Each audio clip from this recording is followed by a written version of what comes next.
नमस्कार प्यारे विद्यार्थियों, मैं मनीष जसवाल आपको लिए चलता हूं आज इस जबरदस्त सेशन में, जहां पर आज हम बात करेंगे बीएसटीसी के प्रीवियस ईयर्स के क्वेश्चंस के बारे में। जी हां दोस्तों, प्रीवियस ईयर्स यानी कि लास्ट 2024 में जो पेपर हुआ था उस पेपर में क्या कुछ क्वेश्चंस पूछे गए थे, किस टाइप के आपको क्वेश्चंस पूछे जा रहे हैं बीएसटीसी परीक्षा में और उनका सॉल्यूशन अपन किस तरीके से करेंगे। तो वो पेपर आप लोगों के साथ डिस्कस करने का पीछे एक ही कारण है कि आपको पता रहे कि किस लेवल का तो पेपर आपसे पूछा जाता है और हमें अब किस लेवल की तैयारी हमें करनी है। तो ये सारी बातें इस पेपर के बीच में मैं आपको समझाते चलूंगा कि क्या क्या पॉइंट्स को आपको ध्यान में रखना है और कौन कौन से टॉपिक्स पे आपको ज्यादा मार्क करना है। लास्ट जो मैंने वीडियो आपके लिए डाला हुआ है वो कंप्लीट सिलेबस के बारे में देखा हुआ है और कंप्लीट सिलेबस में मैंने आपको बताया था हर एक टॉपिक में कितने कितने क्वेश्चन पूछे जा रहे हैं। तो आइए एक बार चेक कर लेते हैं, हाथ कंगन को आरसी क्या और पढ़े लिखे को फारसी क्या। तो सिंपल सी भाषा में आज अपन बात करेंगे प्रीवियस ईयर्स के क्वेश्चन पेपर के ऊपर जो 2024 में आपसे क्वेश्चन पूछे गए, वो सभी क्वेश्चंस का डिस्कशन आज हम कर रहे हैं। तो चलिए शुरू करते हैं। आज का पहला क्वेश्चन देखिए बच्चों, टॉपिक आपका कोडिंग डिकोडिंग से क्वेश्चन पूछा गया है कि एक निश्चित कूट भाषा में नेम को MZLD लिखा जाता है, तो उसी भाषा में पियोन को कैसे कूटबद्ध किया जाएगा। कोडिंग डिकोडिंग का ये प्यारा सा प्रश्न है और इस क्वेश्चन को अपन कैसे सॉल्व करेंगे। देखिए बच्चों, यहां पर आपको दे रखा है कि नेम को लिखा है MZLD और दूसरा जो है पियोन, इस पियोन के बारे में आपसे पूछा है इस पियोन को क्या लिखा जाएगा। सबसे पहले आप क्या करेंगे, जब भी ये क्वेश्चन आएगा तो आपको अपोजिट लेटर फाइंड आउट करना है। एन का अपोजिट लेटर एम होता है, बिल्कुल दे रखा है। ए का जेड होता है, एम का एन नहीं है, ई का वी अपोजिट लेटर नहीं है। दैट मीन्स अपोजिट लेटर पे डिपेंडेंट नहीं है। तो उस कंडीशन में किस पे डिपेंडेंट है, नंबर्स आप देख लीजिए। इनका रैंक होता है 14, ये फर्स्ट नंबर पे आता है, ये 13 नंबर पे है, यहाँ पे ये 5वां लेटर होता है, 5वां अक्षर, ये चौथा अक्षर डी। एल 12वां होता है, जेड 26 नंबर पे होता है और एम जो है वो 13 पे होता है। अगर यहां से आप देखेंगे तो सभी में -1 किया गया है। 14 -1 13, 1 -1 कर देंगे यानी कि पीछे की तरफ, तो Z आ जाएगा। 13 -1 12 और 5 -1 4। सिमिलरली 16 5 15 और इसके बाद 14 -1 कर दो बेटा, तो -1 करने पर आपके पास 15th लेटर आएगा, वो होगा O। फिर -1 करोगे तो 4th लेटर आपके पास आएगा D। अगेन -1 करोगे तो 14th लेटर आपके पास होगा N और अगेन -1 करोगे तो 13th लेटर आपके पास होगा M। So the right answer will be ODNM। ODNM option number A आपका करेक्ट होगा। क्लियर है, बातें समझ में आ रही है आपको। चलिए नेक्स्ट क्वेश्चन पे चलते हैं। अगला क्वेश्चन पूछा है यहाँ पे ब्लड रिलेशन से कि आरती की जो माँ है वो वरुण की बहन की बेटी है, तो वरुण की माँ आरती की माँ से कैसे संबंधित है। सिंपल सी बात है, ये यहाँ पर वरुण है और यहाँ पे वरुण की कोई बहन है। वरुण की क्या है, बहन। वरुण की बहन की कोई पुत्री है, इसकी कोई पुत्री है और ये जो पुत्री है वो यहाँ पर आरती की क्या लगती है, माँ लगती है। आरती की क्या लगती है बेटा, ये माँ है। आरती की माँ वरुण की बहन की बेटी है। क्लियर हो गई बात। आरती की ये जो माँ है, ये जो माँ है आरती की माँ, वो वरुण की बहन की बेटी है। क्लियर है। तो यहां पर दे रखा है कि वरुण की माँ आरती की माँ से, वरुण की माँ, तो ये वरुण की जो माँ होगी वो वरुण की बहन की भी माँ होगी। क्लियर है, इन दोनों की माँ एक ही है और जो इनके बच्चे कौन कौन है, वरुण और उसकी बहन। यहाँ पे पूछा कि वरुण की जो माँ है, यहाँ पर ये जो वरुण की माँ है इसका संबंध आरती की माँ से कैसे संबंधित है। आरती की माँ यानी इसकी ये क्या लगती है, वरुण की माँ आरती की माँ की क्या लगती है। तो देखो यहां पे बात करेंगे माँ की बेटी, बेटी की भी बेटी, तो ये तो हो गई आपकी क्या, दोहिती। ये तो क्या है, दोहिती है। और ये जो है वो क्या होगी, नानी। यहां से देखोगे आरती की माँ ये और माँ की भी माँ, तो माँ की माँ क्या होती है, नानी होती है। तो यहां पर ऑप्शन नंबर ए आपका करेक्ट है। क्लियर है। नेक्स्ट क्वेश्चन, निम्न अंग्रेजी शब्दों को वर्णानुक्रम में व्यवस्थित करें और अंत में आने वाले शब्द को चुनिए। तो देखिए बच्चों, इसमें क्या दे रखा है, आपको अल्फाबेट टेस्ट से क्वेश्चन पूछा गया है जिसमें डिक्शनरी पे डिपेंडेंट शब्दकोश के ऊपर आधारित ये प्रश्न आपसे पूछा गया है। देखिए बच्चों, दोनों लेटर जो है AC सभी में कॉमन है, तो 2 लेटर से अपन डिसाइड नहीं कर सकते, थर्ड लेटर पे आते हैं। इसका जो थर्ड लेटर है वो T है, इस पे कौन सा है, C है, इस पे कौन सा है, Q है, एंड देन लास्ट ये कौन सा है, H दे रखा है। अब आपको पता होना चाहिए कि ABCD में सबसे पहले कौन आएगा, C आएगा। नंबर 2 पे कौन आएगा, H आएगा। नंबर 3 पे कौन आएगा आपके पास में, Q आएगा। और नंबर 4 पे कौन आएगा, T आएगा। क्लियर है, क्योंकि ये आपका तीसरा अक्षर, 8वां अक्षर, ये 17वां अक्षर और ये 20वां अक्षर होगा। तो आपको पूछा है अंत में आने वाला, लास्ट में कौन आएगा, तो लास्ट में आपका ऑप्शन नंबर ए ही आएगा। क्लियर है? चलिए नेक्स्ट क्वेश्चन पे आते हैं। निम्नलिखित में से कौन सा दूसरों से संबंधित नहीं है? राजस्थान, पंजाब, बिहार और दिल्ली होने को तो ये सभी राज्य हैं, लेकिन अगर बात करें सभी प्रदेश हैं, ये तीनों तो आपके प्रदेश हैं ही, ये भी प्रदेश है, लेकिन इस प्रदेश की खास बात यह है कि ये केंद्र शासित प्रदेश है, केंद्र शासित, ठीक है, केंद्र शासित प्रदेश है, इसलिए ये आपका क्या होगा, अन्य से अलग होगा। ठीक है, तो केंद्र शासित प्रदेश हो गया, ये आपका अलग है। बाकी के 3 राज्य हैं, नॉर्मल राज्य हैं, ये इन पे केंद्र का शासन नहीं है, जबकि दिल्ली में केंद्र का शासन है। ठीक है, चलिए अगला देखिए, श्रृंखला में अगली संख्या ज्ञात कीजिए। 57 के बाद में दे रखा है 63, 63 के बाद 71, 71 के बाद 81, 81 के बाद 93। धीरे धीरे श्रृंखला बढ़ रही है, धीरे धीरे रे मना, धीरे सब कुछ होए। तो धीरे धीरे जब श्रृंखला बढ़ती है तो उसमें योग का नियम होता है। अब अगर आप देखना चाहेंगे तो 57 से 63, 63 से 71, 71 से 81, 81 से 93 कैसे आ रहा है, यहां से आप देखेंगे तो आपको दिखेगा ये प्लस का 6 है। ठीक है, यहां पे अगर आप देखेंगे यहाँ पे +8 किया गया है, यहाँ पर प्लस का 10 है, यहाँ पे प्लस का 12 है। अब मैं कहूं कि बेटा आगे क्या होगा, तो आप सिंपल सी भाषा में तुरंत कह देंगे कि सर यहाँ पे ये कौन सी संख्याएं हैं, सम संख्याएं हैं। कौन सी संख्या जोड़ी जा रही है, सम संख्या, इवन नंबर्स, 6, 8, 10, 12। नाउ अगेन 14, तो 14 अगर आप ऐड करेंगे तो number will be 107, which is in option number B, जो कि आपका ऑप्शन नंबर बी में है। क्लियर है? तो सम संख्याएं बढ़ते हुए क्रम में जोड़ी गई हैं। अगला क्वेश्चन देख लेते हैं। 31 दिनों वाले एक महीने में तीसरा गुरुवार 16 तारीख को पड़ता है। ठीक है, तो महीने का आखिरी दिन कौन सा होगा? महीने का आपको कौन सा बताना है, आखिरी दिन बताना है। तो अब आप सोचिए, 16 तारीख को क्या है, गुरुवार है, पहली बात। 31 तारीख आपसे पूछी गई है, अंतिम दिन, क्योंकि अंतिम दिन तो क्या होगा, 31 होगा, 31 दिनों का महीना है। अब इन दोनों के बीच में जो अंतर है बेटा, वो कितने दिन का अंतर है, 15 दिनों का। तो 15 दिनों का अंतर है, सीधी सी बात, 15/2 कर देंगे, सॉरी 15/7, क्योंकि सप्ताह का भाग देते हैं अपन, सप्ताह बनाने के लिए किसका भाग देंगे, 7 का। ये हो जाएगा आपके पास 2 सप्ताह और 1 दिन। अब ये 1 दिन जो है ये विषम दिन है, ये यहां से +1 करेंगे अपन, जो जितने भी दिन है वहां से प्लस करेंगे। 1 दिन होता तो 1 प्लस कर रहे हैं, 2 होता तो 2 प्लस करते। तो गुरुवार के बाद में +1 करने पर कौन सा वार आ गया, शुक्रवार। अब आप ऑप्शन में देखिए, शुक्रवार एक ही जगह है, वो ऑप्शन नंबर आपका कौन सा है, ए में है। अब यहाँ पे सर एक शब्द और दे रखा है, 5वां शुक्रवार, कि 5 शुक्रवार आ जाएंगे। तो चेक कर लेते हैं, अगर 31 को क्या है, शुक्रवार है, तो स्वाभाविक बात है कि 7 दिन पहले फिर शुक्रवार आया होगा। तो 31 से 7 दिन पहले 24 तारीख को, उससे 7 दिन पहले कौन से तारीख को आएगा, 17 तारीख को, उससे 7 दिन पहले कौन सी तारीख को आया, 10 तारीख को, उससे 7 दिन पहले कौन सी तारीख को, 3 तारीख को। तो देखो कितने शुक्रवार हो गए, पहला, दूसरा, तीसरा, चौथा और 5वां। तो कौन सा शुक्रवार होगा, 5वां शुक्रवार आपका होगा। क्लियर है? 7 दिन के अंतराल में वार रिपीट होते हैं, ये आपको अच्छे से पता है। गीता सीता से बड़ी है, सीता से बड़ी कौन है, गीता है। सीता से बड़ी, सॉरी यहां पे ले लेता हूं, सीता से बड़ी कौन है, गीता है। क्लियर है साहब? इसके बाद दे रखा है शीला जो है वो गीता से बड़ी है, शीला जो है वो किससे बड़ी है, गीता से बड़ी है। फिर यहां पर दे रखा है अगला, मालती शीला और सीता से बड़ी है, मालती शीला से बड़ी है और सीता से बड़ी है। तो यहां पर आ गया मालती, मालती इन सबसे ही बड़ी है। ठीक है, तो इन सभी में सबसे बड़ी कौन है, अभी तो हमने बोला कि मालती इन सब में सबसे बड़ी है, तो ऑप्शन नंबर ए आपका करेक्ट होगा। क्लियर है? सीक्वेंस बनाना होता है, ये आपका रैंकिंग टेस्ट से रिलेटेड आपका क्वेश्चन बन रहा है। चलो, कौन सा शब्द दूसरों से संबंधित नहीं है, यहां पर ये जो चैप्टर है क्लासिफिकेशन का है, यानी कि वर्गीकरण से। 3 एक जैसे हैं, चौथा एक अलग है, उसको हमें पहचानना है।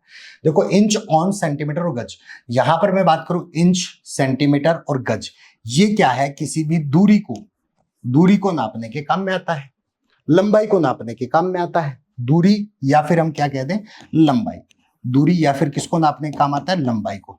जबकि जो ऑन्स है, ये ऑन्स क्या करने को काम में आता है, वजन नापने की इकाई है, वजन की क्या है, ये माप है। और ये सारी की सारी जो है वो किसकी माप थी, दूरी या लंबाई की, इंच, सेंटीमीटर, गज। तो यहां पर अलग कौन सा हो गया, ऑन्स। अगला देखो, ज्ञात कीजिए कि कौन सी उत्तराकृति आकृति के मैट्रिक्स को पूर्ण करती है। इस आकृति से ये बनी, इससे ये बनी है, नीचे वाली आकृति से ये बना है, ये बना है। अब आप देखेंगे तो सबसे पहले इस डब्बे को हटा दिया तो केवल ये आकृति बची, फिर इस वाली डब्बी को हटा दिया तो फिर ये इस तरीके से लाइनिंग बची। सिमिलर इस वाले डब्बे को हटा देंगे तो ये आकृति बचेगी। त्रिभुज, बाहर वाले त्रिभुज, बड़े त्रिभुज को हटाया तो छोटा त्रिभुज वृत्त, फिर छोटे त्रिभुज को हटा दिया तो केवल वृत्त, यानी कि हर एक में एक एक आकृति कम करता हुआ जा रहा है। अब यहां से अगर मैं मान लो इस वृत्त को हटा दूं तो अंदर एक वृत्त और उसके बीच में इस तरीके की लाइनिंग बनेगी। फिर अगली बार मैं इसको हटा दूंगा तो केवल आपको ये क्रॉस मिलेगा। क्लियर है? तो ऑप्शन यहां पर ये देखना है कौन सा है, ऑप्शन नंबर ए करेक्ट है। क्लियर है? आगे चलते हैं। साधारण ब्याज की गणना करें यदि मूलधन 5,000 और ब्याज की दर क्या है 18% वार्षिक है तथा समय अवधि 4 वर्ष है। तो सिंपल सी बात है, 4 साल का ब्याज, 1 साल का अगर 10% लगता है, 2 साल का 20%, 3 साल का 30%, 4 साल का 40%। सिमिलर 1 साल का 18% है तो 4 साल का कितना परसेंट होगा? 72% क्या होगा? साधारण ब्याज होगा, ऐसा ही होगा। अब 72% किसका होगा? 5,000 का, तो 5,000 का 72%, 72 डिवाइडेड बाई 100, डबल जीरो से कैंसिल आउट कर दो, 5 दूनी 10 और 5 7 35 और 1 3600 रुपए होगा। ये डायरेक्टली आप निकाल सकते हो। ऐसे नहीं कर सकते तो आपको पता है कि इसका फॉर्मूला क्या होता है, PRT अपॉन 100 होता है। कहने का मतलब प्रिंसिपल कितना है? 5,000, आर मानी रेट कितना है? रेट है अपने पास 18, टाइम कितना है? 4, और उसके बाद डिवाइडेड बाय 100। जब इसको कैलकुलेट करोगे तो भी आपके पास 3600 ही आंसर होगा। चाहो तो ऐसे कर दो फॉर्मेशन से, और चाहो तो डायरेक्टली आप कर सकते हो कि 18,472% आपका इंटरेस्ट हो गया। क्लियर है? Next question, question number 11। 4 वर्ष पहले अमन और भावी की औसत आयु, 4 साल पहले, देखो 4 वर्ष पूर्व, ठीक है, कौन कौन? अमन और भावी, दोनों की आयु का योग कर लेते हैं। हमें दे तो रखी है औसत आयु। औसत आयु का मतलब क्या होता है? राशियों का योग बटे राशियों की संख्या। तो आयु का योग बटे आयु की संख्या, जब जाके 18 आ रही। तो दो लोगों का आयु औसत है 18, तो टोटल हो जाएगा 36। 18 गुणा 2, याद रखना इस बात को, 18 गुणा 2। चलो मैं लिख ही देता हूं, एक स्टेप एक्स्ट्रा बना देता हूं, ठीक है। 18 गुणा 2 कितना हो जाएगा? 36। ये 4 साल पहले थी। अब सिंपल सी बात है, आज की डेट में अगर मैं अमन और भावी को देखूंगा तो दोनों 4-4 साल बड़े हो गए, दोनों 4-4 साल बड़े हो गए। जैसे मान लो 36 में से एक 20 साल का है, दूसरा 16 साल का है, ठीक है, तो 20 साल वाला भी 24 का होगा, 16 साल वाला 20 का हो जाएगा, तो दोनों 4-4 साल बड़े हो जाएंगे। सीधी सी बात है। तो टोटल कितना हो जाएगा? 8 साल बढ़ेगा। आज अमन प्लस भावी, आज की डेट में अगर मैं बात करूं अमन प्लस भावी, तो 4 साल अमन बढ़ेगा, 4 साल भावी, यानी कि टोटल 8 साल की यहां पर इंक्रीज होगा। तो टोटल यहां पर एज कितनी होगी? 44। अब पूछा क्या है, वर्तमान में जो है अमन, भावी और चित्रा की औसत आयु, ठीक है, यानी कि यहां पर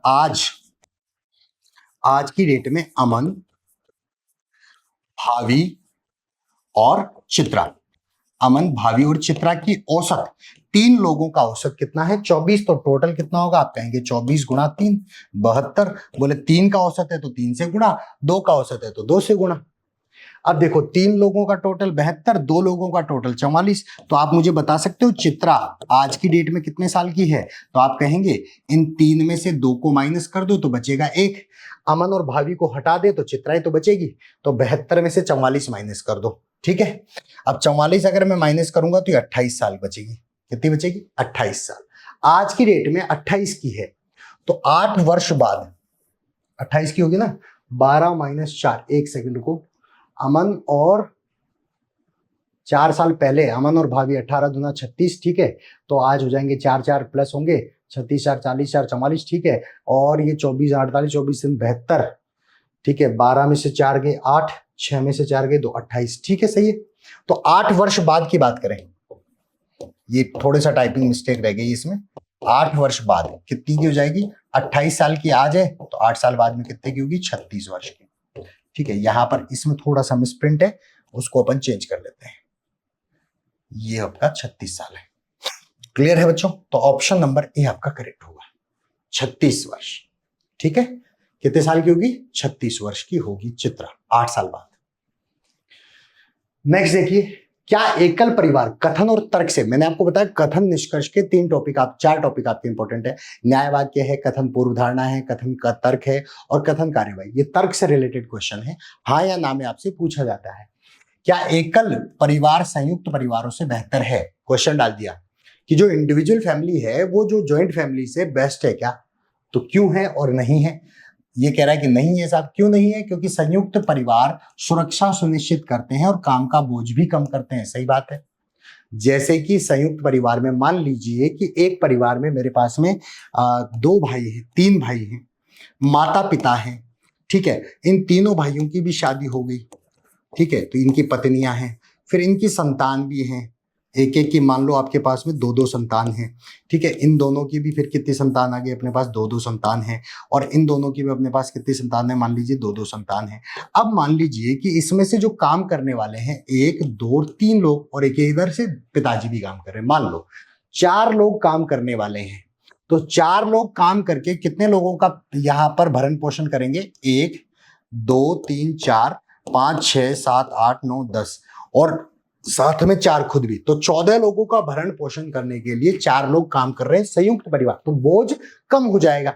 किसी महीने किसी ने ज्यादा कमा लिया, किसी महीने किसी ने कम कमा लिया, तो मिलजुल कर रहने से जो बोझ है वो कम होता है खर्चे का। ये बात सही बात है, काम का बोझ भी कम हो जाता है, घर के काम को भी बंटवारा कर लेते हैं। एक ही घर में अगर रह रहे हैं, सभी लोग साथ में रह रहे हैं, तो 10 कमरे बना रखे हैं, 10 कमरों की सफाई आराम से हो जाएगी। लेकिन अगर मान लीजिए कोई अकेला व्यक्ति है, उसके पास 4 कमरों का है, ठीक है, वो अपने पत्नी के साथ रह रहा है, तो 4 कमरों की सफाई वो अकेला ही करेगा। वहीं पर अगर वो 2 भाई एक साथ रह रहे तो 2-2 कमरों की सफाई, तो काम का बोझ भी कम होता। ठीक है, हाँ, एकल परिवार अधिक स्वतंत्रता सुनिश्चित करते हैं। ज्यादा स्वतंत्रता, एक बोले एकल परिवार में, बोले अकेले रह रहे हैं तो स्वतंत्रता रहेगी, यानी इंडिपेंडेंट रहेंगे, गलत बात है। इंडिपेंडेंट तो आप साथ में रह के भी रह सकते हैं, ठीक है। ज्यादा जो ठोस तर्क है वो कौन सा है आपका? पहला ज्यादा ठोस तर्क है। स्वतंत्रता सुनिश्चित करना तो पहले वाले में भी हो सकता है, और स्वतंत्रता से ही बेहतर नहीं होता है, बेहतर होता है साथ मिलकर एक साथ जीवन यापन करना। जीवन यापन के लिए कमाई भी एक बहुत बड़ा मुद्दा होता है, ठीक है। तो यहां पर केवल तर्क 1 आपका मजबूत है, ठीक है। आगे चलते हैं, ऐसे तर्क पे विचार करते हुए चलेंगे ना। CXDW, EVFR और GTHM IRGH, अगला पद हमें बताना है। अल्फा न्यूमेरिक सीरीज है, कहा था ना मैंने कि अल्फा न्यूमेरिक की अल्फाबेट वाली सीरीज आ गई। श्रृंखला नंबर की भी होती है और वर्णमाला में भी होती है। अब देखो बेटा, ये यहां पर आपका नंबर कौन सा है? 3rd है। ये नंबर 5, 3 और 2 5 और 2 7, 7 और 2 9, 9 और 2 11वां अक्षर आएगा, कहने का मतलब के आएगा, ठीक है सर। इसके बाद नंबर 24, एक्स कौन सा लेटर रहता है? 24, 24 22, 22 20, 20 18, सब में 2-2 माइनस हो रहा है, 2 माइनस 2 माइनस 2 माइनस, 18 में से भी 2 माइनस कर दो, तो 18 में से 2 माइनस करोगे 16वां अक्षर कौन सा होगा? केपी। केपी वाला ऑप्शन आपका करेक्ट होगा। अच्छा, 2 है केपी वाले भी। चलो अगले पे आते हैं। यहाँ पे ये नंबर 4 है, 4 के बाद 6 है, 6 के बाद 8 है, 8 के बाद कौन सा है? 10 है, तो 10 के बाद कौन सा आएगा? 12वां अक्षर, 12वां अक्षर कौन सा होगा? एल होगा। सिमिलर केपीएल दोनों में है, लास्ट अक्षर पे आते हैं। यहां पे आपको दे रखा है नंबर 23, ये दे रखा है आपको 18, 5 का अंतर है, 23 और 18 में 5 का। 18 और 13 में भी कितने का अंतर है? 5 का। 13 और 8 में भी कितने का अंतर है? 5 का। तो 8 और फिर इसमें से 5 का अंतर कर दो तो 30, तीसरा अक्षर कौन सा होगा? सी। केपीएलसी आपका करेक्ट आंसर है। क्लियर है? केपीएलसी आपका करेक्ट आंसर है। नेक्स्ट देखिए, अंग्रेजी वर्णमाला में कौन सा अक्षर आरंभ से 13वां और अंत से 14वां? एक ही तो बात है, 13 और 14 27, एक ही तो बात है, एक ही अक्षर होगा, वो कौन होगा? एम। मैं तेरा हीरो, ठीक है। अगला क्वेश्चन देखिए, क्वेश्चन नंबर 15, विषम का चयन कीजिए। ईमानदार, उचित, न्याय संगत, पक्षपातपूर्ण। ये पक्ष होते हैं आपके, उचित, न्याय संगत, पक्षपातपूर्ण। ये किसी के बारे में अपन जब जानकारी देते हैं तो वो उचित है, न्याय संगत है, यानी इन बातों के बारे में कह रहे हैं, किसी भी सेंटेंस के बारे में आप कह सकते हैं। लेकिन ईमानदार ये एक प्रकार की क्या है? आपकी चारित्रिक भूमिका को निर्धारण करता है ईमानदार, ठीक है। ये परिभाषा है चरित्र की। चलिए, एक निश्चित कूट भाषा में चौक को 38132, एक बार लिख लेता हूं मैं इसको, CHALK, इसको लिखा है 381, फिर उसके बाद 32 लिखा है। सिमिलर यहां पे डस्टर, डस्टर को क्या लिखा है बेटा, 431 और 259। आपसे पूछा है बोर्ड को क्या लिखेंगे, BOARD।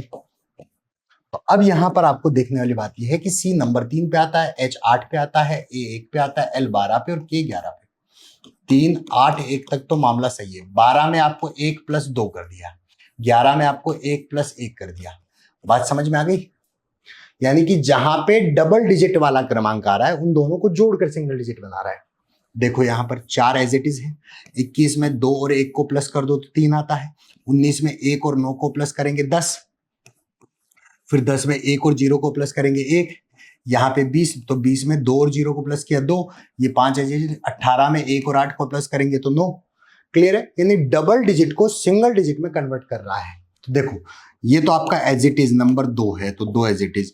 ये आपका 15वां अक्षर है। ठीक है, कौन सा अक्षर है? 15। ठीक है, तो 5 और 1 क्या हो जाएगा बेटा? 6। ये पहला अक्षर है, एज इट इज 1 रहेगा। ये 18 पे, तो 8 और 1 क्या हो जाएगा बेटा? 9 हो जाएगा। 15 में 5 और 1 6 हुआ था, 8 और 1 9 हो जाएगा। ये चौथा अक्षर है, एज इट इज 4 रहेगा। तो 26194, 26194 ऑप्शन नंबर डी आपका करेक्ट है। डबल डिजिट वाले को सिंगल डिजिट में बनाना है।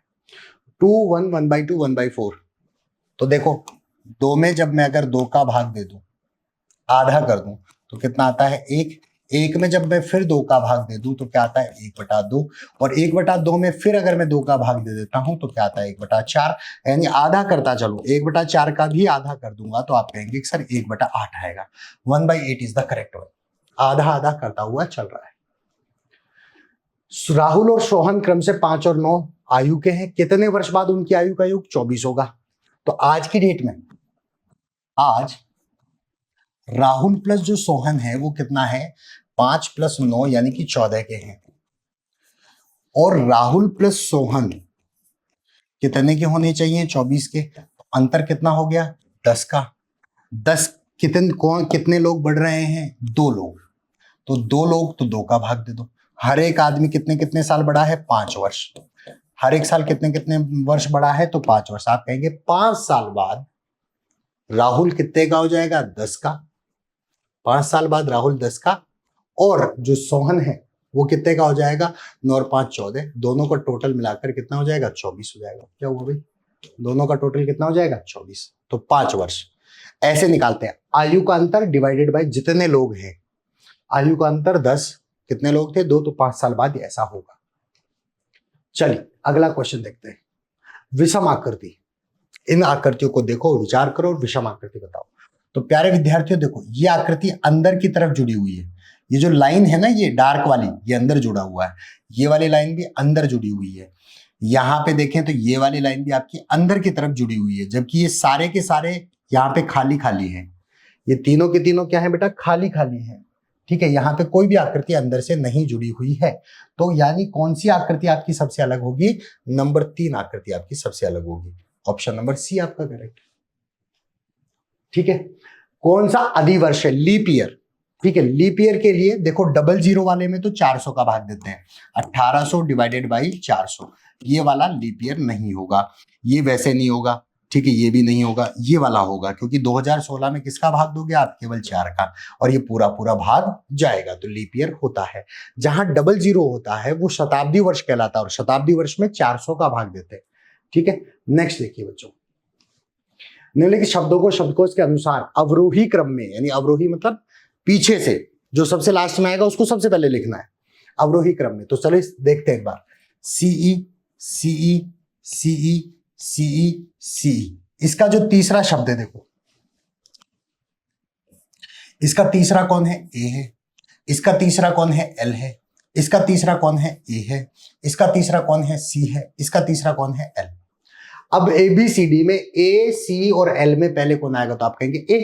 तो ए का अगला अक्षर देख लो, इस ए के आगे क्या है? एन। इस ए के आगे क्या है? एस। तो एन पहले आएगा। एन क्या आएगा? पहले आएगा, नंबर 1। ठीक है, अब उसके बाद फिर ये वाला लड़ाई कर रहा था तो नंबर 3 आएगा। फिर उसके बाद अब ए वाला कंप्लीट तो सी वाला आएगा, यानी कि नंबर 4। ठीक है, फिर एल वाले में भी 2 है, तो एल के आगे देख लो आई है, और इस एल के आगे एल है, तो आई वाला पहले आएगा, यानी नंबर 5, और फिर लास्ट में आएगा नंबर 2। ये तो कौन सा क्रम है, आरोही, यानी कि सीक्वेंस सही बना के। अवरोही क्या होगा, इसका उल्टा होगा, पीछे से आ जाओ ऐसे, तो ये हो जाएगा 2 5 4 3 1। अवरोही क्या होगा, 2 5 4 3 1। 2 5 कहां गया भाई, 2 5 4 3 1 कहां गया,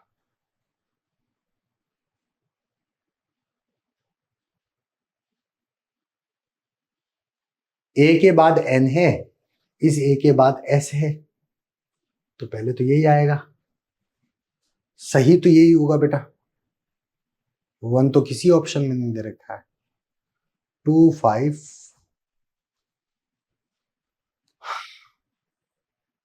ये तो पहले पे आएगा ना, और इसके बाद में, ओहो सॉरी सॉरी सॉरी बेटा, इस जगह थोड़ा सा मिस्टेक हो गया। एक सेकंड बेटा, एक सेकंड मेरे बच्चों, एक जगह गलती हो गया, ठीक है, अभी मिस्टेक कर लेते हैं, ठीक। हाँ, एक बार वापस से बता देता हूँ, मैंने इसमें एल नहीं देखा, इसमें डायरेक्टली ए देख लिया, माफी चाहूंगा इसके लिए, ठीक है। चलिए देखते हैं एक बार वापस। हाँ, ये देखो सीई सीई सीई सीई, और इसमें भी सीई। तो देखो पहले इसके तीसरा अक्षर कौन है, एल है, इसका तीसरा अक्षर एल है, इसका तीसरा अक्षर ए है, इसका तीसरा अक्षर सी है, इसका तीसरा अक्षर एल है। तो पहले तो ए वाला आएगा नंबर 3, फिर आएगा कौन सा, सी वाला नंबर 4। तो देखो 4 3 जिसके लास्ट में है, 4 और 3, 4 के बाद 3, वो अवरोही क्रम होगा। ऑप्शन बी आपका करेक्ट होगा। उसके अलावा इसको कंप्लीट कर देता हूं। अब एल में भी कौन, एल के बाद ए है, इस एल के बाद एल है, और इस एल के बाद आई है। तो पहले ए वाला आएगा, फिर आई वाला आएगा, और उसके बाद एल वाला आएगा। तो अब अवरोही पीछे से आ जाओ, डिसेंडिंग ऑर्डर आपका पीछे से स्टार्ट कर दो। तो पहले 2, फिर 5, फिर 1, फिर 4 एंड देन 3। तो ऑप्शन नंबर बी आपका करेक्ट होगा। क्लियर है? इस वाले में मेरे से ये एल मिस वो हो गया था, ठीक है। चलिए अगले पे देखते हैं। 53 डबल डबल लिख रहा है, कोई दिक्कत नहीं है, यहां से आपको देखना है डबल डबल लिख रहा है, ठीक है, लेकिन अंतर जो है वो यहां से देखना है, कितने का अंतर है। तो 53 से माइनस का 13, ये 40 फिर डबल हो गया, माइनस का 13, ये 27 फिर डबल हो गया, माइनस के 13, तो कौन सा हो जाएगा, 14। 14 इज द करेक्ट। 14 कितनी बार आएगा, 2 बार आएगा, डबल बार। चलिए नेक्स्ट क्वेश्चन पे आते हैं। यदि फुटबॉल को हॉकी, हॉकी को बास्केटबॉल, बास्केटबॉल को क्रिकेट, क्रिकेट को कबड्डी कहा जाता है, तो मेजर ध्यानचंद बेटा अपने इंडिया में हॉकी टीम से संबंध रखते हैं, तो हॉकी को क्या कहा जा रहा है, बास्केटबॉल। तो यहां पर आपका आंसर हो जाएगा बास्केटबॉल, ठीक है। मेजर ध्यानचंद जी के नाम पे हॉकी के क्रिकेट टूर्नामेंट, हॉकी के टूर्नामेंट भी होते हैं, ठीक है। आगे चलते हैं। आर का घर एम के घर के ठीक सामने है। आर जो है वो उत्तर पूर्व की ओर जाता है और एम के घर पहुंच जाता है। एम का घर यहां पर है, ये लो, यहां पे उत्तर पूर्व, ठीक है। आर जाता है और किसके घर पहुंच जाता है, एम के घर। तो एम किधर जाए ताकि आर के घर पहुंच जाए, ये तो बोला होगा एम को किस दिशा में जाना चाहिए ताकि वो आर के घर चला जाए। तो अब सिंपल सी बात है, ये आप जानते हैं कि ये आपकी दिशा उत्तर है, ये पूर्व है, ये आपकी दक्षिण है, ये आपकी क्या है, पश्चिम। तो ये जो दिशा है वो कौन सी है, दक्षिण पश्चिम दिशा है, साउथ वेस्ट, ठीक है। नॉर्थ ईस्ट साउथ वेस्ट, तो साउथ वेस्ट डायरेक्शन में, दक्षिण पश्चिम दिशा। क्लियर है? नेक्स्ट क्वेश्चन पे आ जाओ, ठीक है। इस तरीके से अगला दे रखा है आपको 3 5 7 9 18 30 और 42। ये तो सामने वाली खिड़की वाला क्वेश्चन आ गया, लुप्त पद से, ठीक है, मिसिंग नंबर से क्वेश्चन है। और गीत गाते चलो कि मेरे सामने वाली खिड़की में, मल्टीप्लाई में 6 है, 3 6 18, 5 6 30, 7 6 42, तो 9 6 54।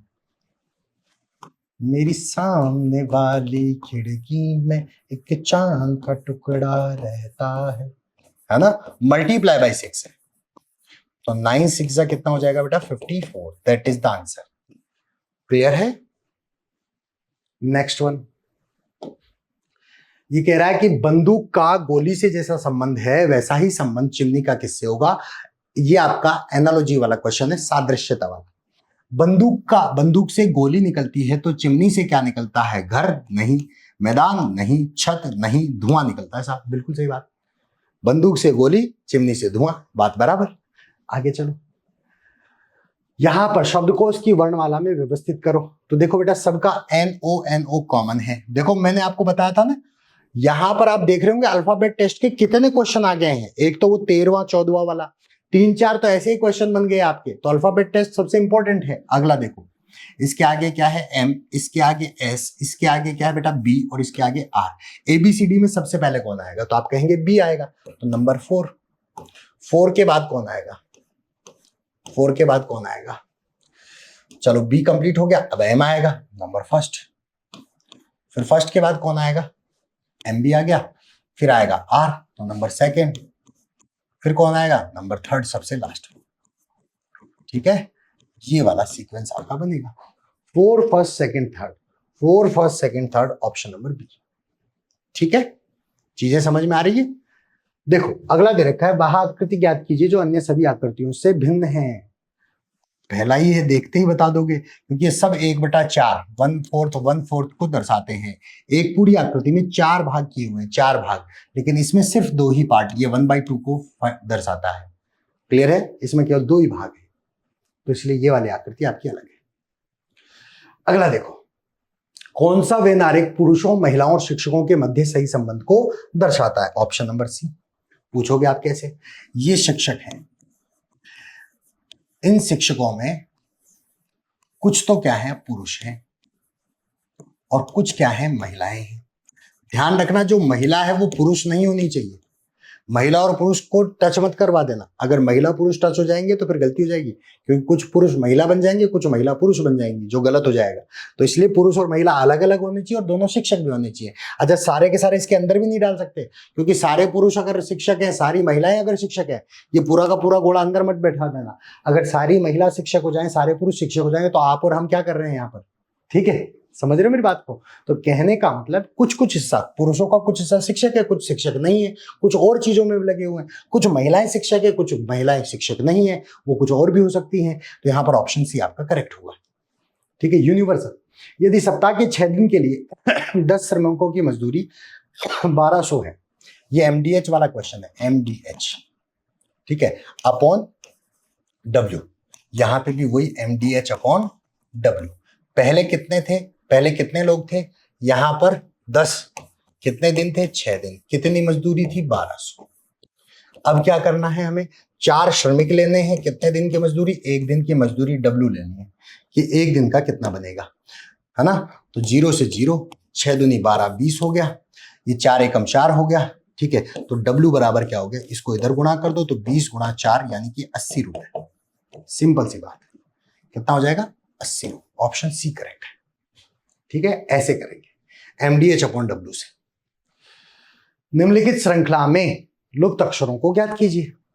देखो ABCDE, फिर A को यहां से काट के पीछे लिख दिया, BCDEA लिख दिया ना, फिर अब B को काट दो और यहां से लिख दो CDEAB, B को पीछे ले जाओ। क्लियर है? अब फिर C को काट दो तो DEABC है ये। ठीक है बेटा, तो यहां पर CDEAB बनेगा, CDEAB। Option number B। एक एक अक्षर को आगे से हटा के पीछे लिख रहा है, आगे से हटा के पीछे लिख रहा है। चलो, एक आयताकार मैदान की एक भुजा 16 मीटर है, इसका एक विकर्ण कितना है? 20 है। तो मैदान का क्षेत्रफल ज्ञात करो। सिंपल सी बात है, ये 16 है और ये क्या दे रखा है? 20। तो अगर मैं कहूं इसको निकालना है, तो आप जानते हैं कर्ण का स्क्वायर माइनस आधार का स्क्वायर, यही करते हो ना, पाइथागोरस थ्योरम लगाते हो। तो 20 का स्क्वायर कितना हुआ बेटा? 400, माइनस 16 का स्क्वायर 256 का अंडर रूट लोगे, 400 में से 256 गए 144, 144 का अंडर रूट कर दोगे तो कितना आएगा? 12। सिंपल सी बात, ये वाली भुजा आ गई 12। अब पूछा क्या है? इसका क्षेत्रफल, तो 12 गुणा 16, 16 दूना 32, लंबाई गुणा चौड़ाई तो होता है, 16 दूना 32, 16 16 और 3 19, 192 metre square is the correct answer. कितना अच्छा क्वेश्चन था, बना देंगे। अगला देखो, यहां पर दे रखा है, घड़ी में घंटे की सुई और मिनट की सुई के बीच का कोण ज्ञात करो जब समय 4:10। ठीक है, तो आपको पता होगा 11 गुणा क्या करते हैं बेटा, मिनट, माइनस 60 गुणा क्या करते हैं, घंटे, बटे में डिवाइड बाई क्या कर देते हैं 2। तो 11 गुणा 10 माइनस 60 गुणा कितना हो गया बेटा 4, और बटे में क्या कर दो 2। 11 10 110 माइनस 6 चौके 24 240 बटे में 2। 240 में से 110 गए तो कितना बचेगा, माइनस का 130 बटे में 2। इसका मतलब कितना होगा 65 डिग्री, 65 डिग्री माइनस में है, चाहे माइनस हो या पॉजिटिव हो बात तो एक ही है, 65 डिग्री। ठीक है, 65 डिग्री का कोण, और इसको 360 से माइनस कर सकते हो क्या, रुको रुको रुको रुको, हाँ अब देखो ये जो 65 डिग्री का कोण होगा वो कैसे होगा, एक मिनट इसमें थोड़ा सा आपको मैं समझा देता हूं। ये 12 6 3 10 सॉरी 9, यहां पे ये होगा, ठीक है, ये 4 5 7 8 10 11 1 और 2, मिनट की सुई तो 2 पे और घंटे की सुई 4 से आगे। आपको पूछा है यहां पर घंटे से मिनट, ये वाला एंगल तो आपने निकाल लिया 65 है, ठीक है, ये तो निकाल लिया 65 डिग्री होगा, लेकिन पूछा क्या है उस पर भी फोकस करो। पूछा ये है घंटे की सुई और मिनट की सुई, तो घंटे और मिनट ऐसे या फिर ऐसे, पहले घंटे की सुई फिर मिनट की सुई, तो 65 डिग्री, और अगर दूसरी बात करूं तो 360 माइनस क्या कर देंगे 65 डिग्री। दो चीजें हैं, या तो ऐसे कर लो या ऐसे कर लो, ठीक है। देखो माइनस में कौन आने का मतलब है कि पूरे सर्कल में 360 डिग्री का कोण बनेगा, तो 65 ऑप्शन में नहीं मिल रहा है तो माइनस करेंगे अपन, तो 360 में से 365 माइनस कर दो, सॉरी 65 माइनस कर दो, तो 60 तो ऐसे गए, 300 में से 5 और गए तो 295 डिग्री बनेगा, या तो ये या ये, तो ऑप्शन आपका 65 करेक्ट है। क्लियर है मेरे बच्चों, दो चीजें। कभी कभी बाहर वाला एंगल भी पूछ लिया जाता है। जहाज संबंधित है कप्तान से, जहाज का कैप्टन होता है सर्वे सर्वा, तो उसी प्रकार समाचार पत्र का सर्वे सर्वा कौन होता है, संपादक। ठीक है, सिंपल सी बात। सुरेंद्र सीधा खड़ा होकर सूर्योदय को देख रहा है, ठीक है, इस तरीके से मान लीजिए ये सामने सूर्योदय, ठीक है, सूर्योदय, सिंपल सी बात है, ठीक है। अब ये इसका क्या है, राइट है, ये इसका क्या है बेटा, लेफ्ट है, बायां और दायां, ये बायां और ये आपका क्या है, दायां। सिंपल सी बात है कि सामने देख रहा है तो ये दिशा कौन सी होगी, पूरब। अब आपको ये पता है ये पूरब है तो ये दिशा आपकी पश्चिम होगी, ये दिशा आपकी उत्तर होगी, और ये दिशा आपकी क्या होगी, दक्षिण होगी, क्योंकि सूर्योदय का मतलब है कि सुबह सुबह सूर्य किधर से आता है, पूरब से, तो अगर ये पूरब है तो पूरब के अपोजिट पश्चिम, और इधर उत्तर और इधर दक्षिण। बताइए उसका दाहिना हाथ राइट हैंड कौन सी दिशा में है, तो दक्षिण दिशा में, option number D south. Clear है। Next question, P21 J28 G19 और अगला बताना है। ये P कौन सा अक्षर है, 16, ये 10, और ये यहां पर कौन सा है, 7। 16 में से 10 माइनस कितना करना पड़ा, 6, 7 में से माइनस 6 करो तो पहला अक्षर कौन आएगा, ए। 21 से 28 प्लस का कितना किया है, 7, 19 से भी प्लस का 7 कर दो तो कितना हो जाएगा, 26, A26 is the correct one. ठीक है, सिंपल सा क्वेश्चन। चंद्रमा एक प्रकार का सैटेलाइट है पृथ्वी के लिए, डेफिनेटली चंद्रमा सैटेलाइट से संबंधित है, तो पृथ्वी क्या है, पृथ्वी क्या है, ग्रह है। सैटेलाइट मतलब उपग्रह, पृथ्वी का उपग्रह क्या है, चंद्रमा है, तो पृथ्वी खुद क्या है, पृथ्वी खुद तो ग्रह है।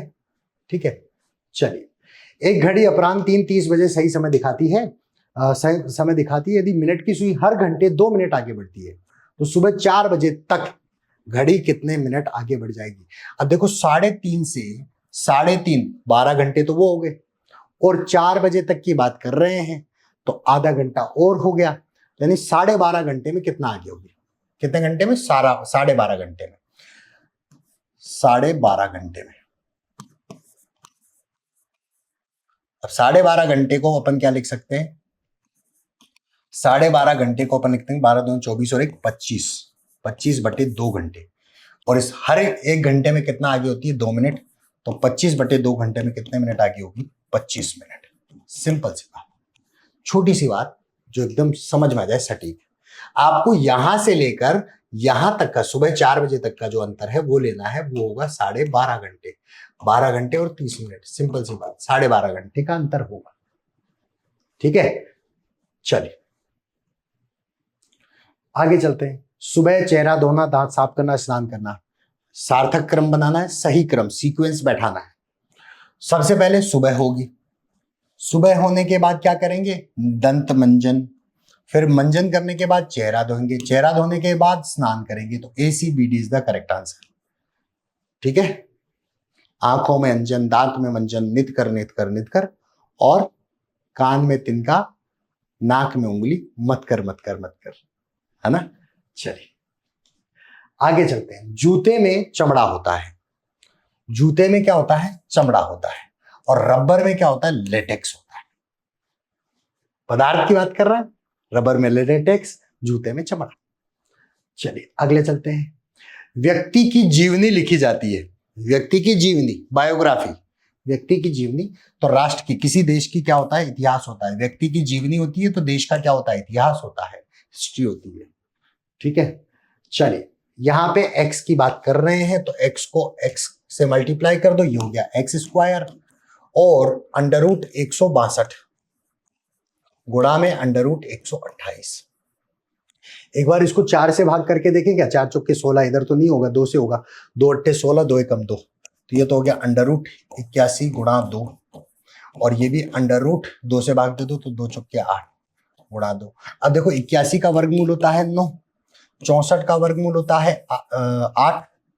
ठीक है, और √2 और √2 में से सिर्फ 1 2 बाहर आएगा, तो 9 8 72, 72 दूना 144, ये होगा x², क्योंकि x को x से गुणा किया है तो x² की वैल्यू 144 है। पूछा क्या है, x की जगह क्या आएगा, तो x = √144, 144 का वर्गमूल जो कि कितना होगा, 12। करेक्ट आंसर आपका 12 है।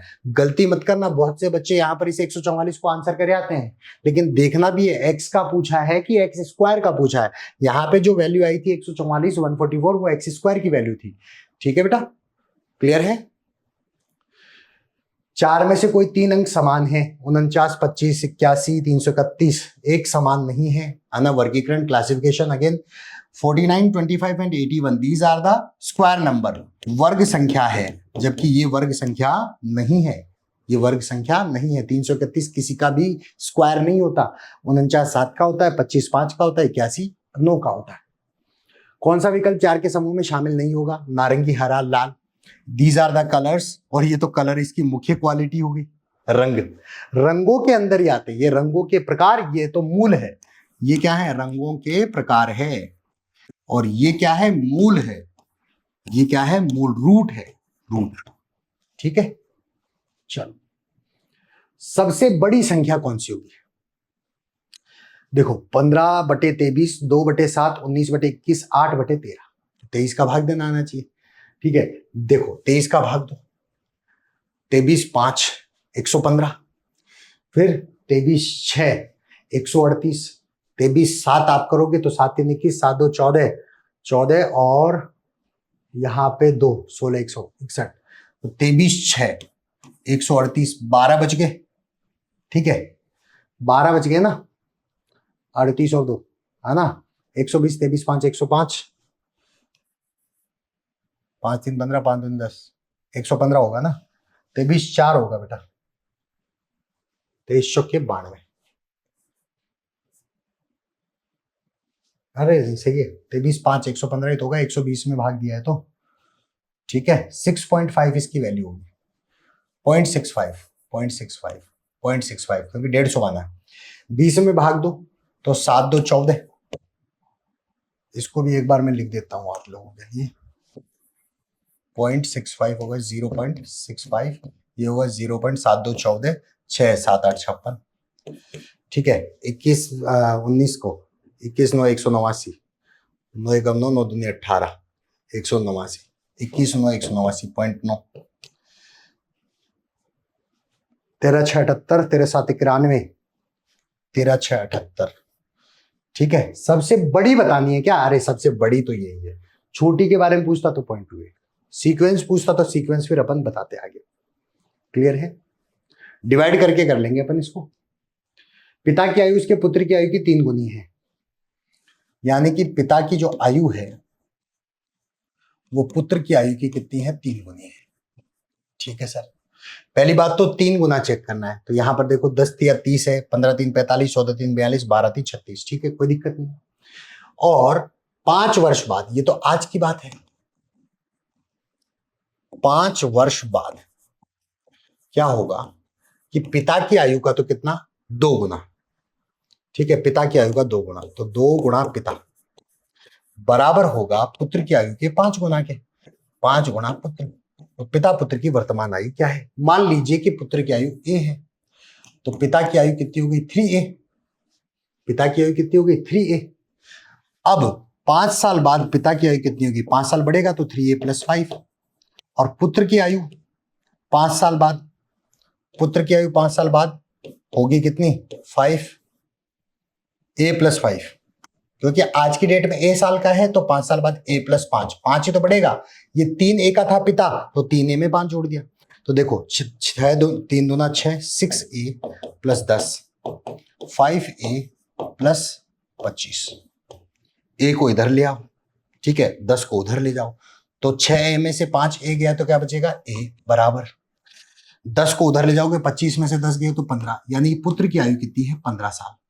पुत्र की 15 है तो फिर पिता की 3 गुना 45 होगी। ठीक है, 15 3 45, इस तरीके से भी किया जा सकता है। ठीक है, हो जाएगा, कोई दिक्कत थोड़ी है। कर लेंगे।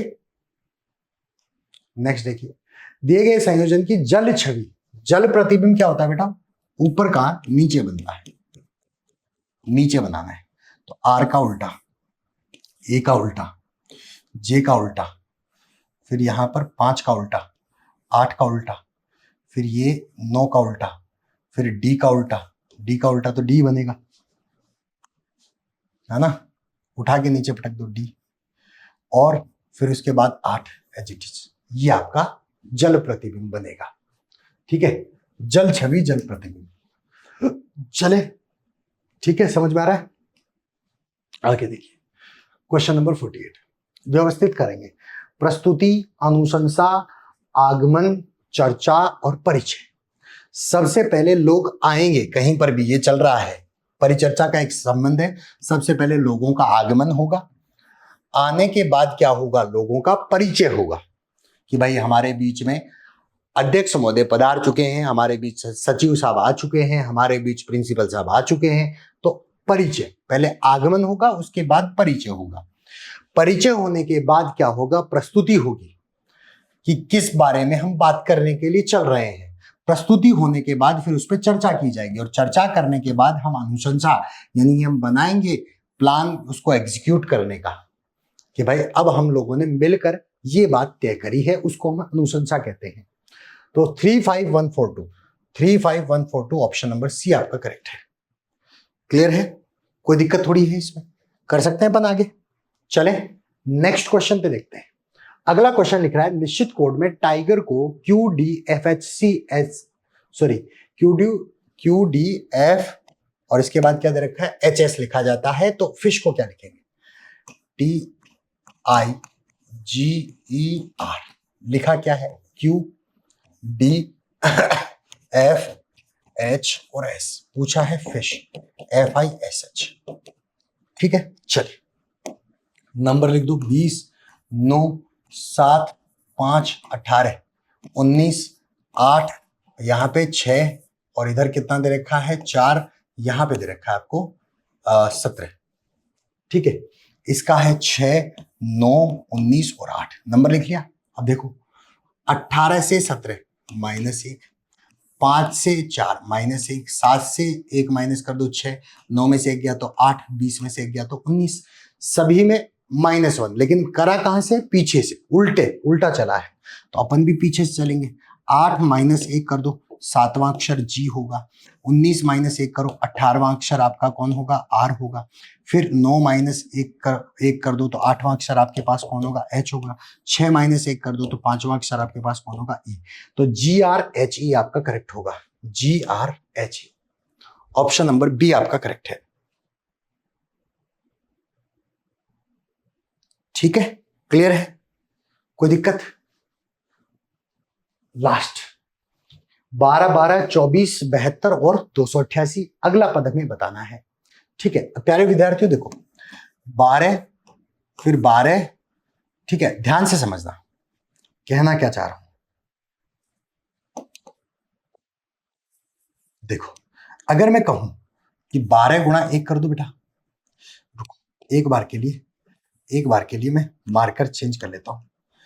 12 को अगर मैं 1 से गुणा करूं तो क्या आता है 12, फिर इसी 12 को यहां पे यूज कर लूं और इसको 2 से गुणा कर दूं, क्या आ जाता है 24, फिर इसी 24 को यहां पर यूज कर लूं, गुणा 3 कर दूं तो क्या आ जाता है बेटा 72, इसी 72 को यहां यूज कर लूं और गुणा 4 कर दूं तो क्या आ जाता है 7 चौके 28, 4 दूनी 8, 288। अब क्या करूंगा, अब आपसे पूछ रहा हूं तो आप कहेंगे सर इसी को यूज कर लो 288 को और किससे गुणा कर दो 5 से, तो 5 8 40, 5 8 40 और 4 44, 5 2 10 और 4 14, 1440 आपका करेक्ट होगा। पहले किससे गुणा किया, पहले 1 से गुणा किया, फिर 2 से किया, फिर 3 से किया, फिर 4 से किया, तो अब किससे कर देंगे 5 से। है कि नहीं बात, समझ में आ रही है आपके, कोई दिक्कत थोड़ी है। तो इस प्रकार से हमने पूरा का पूरा 2024 का जो आया हुआ पेपर है आपका बीएसटीसी का वो डिस्कस किया है। आशा करता हूं कि आपको समझ में आया होगा और आशा ये भी करता हूं कि आपको पेपर का लेवल पता चला होगा कहीं ना कहीं, और ये भी पता चला होगा कि कौन कौन से चैप्टर से कितने कितने क्वेश्चन पूछे गए हैं। ठीक है, तो प्यारे विद्यार्थियों हमारे इस चैनल के साथ में, इस प्लेटफॉर्म के साथ आप जुड़े रहिए मिशन ज्ञान के साथ में, ताकि आपको इसी प्रकार से रेगुलर आपको क्लासेस मिलती रहे और साथ ही साथ आपको पूरा कंप्लीट टेस्ट सीरीज वगैरह सब कुछ एक ही प्लेटफॉर्म के माध्यम से मिलता रहेगा। तो आज के सेशन में इतना ही, फिर मिलेंगे अपन अगली क्लास में। तब तक के लिए मैं मनीष जायसवाल लेता हूं विदा और करता हूं वादा अगली क्लास में आने का। तब तक के लिए नमस्कार, जय हिंद, जय भारत, वंदे मातरम साथियों।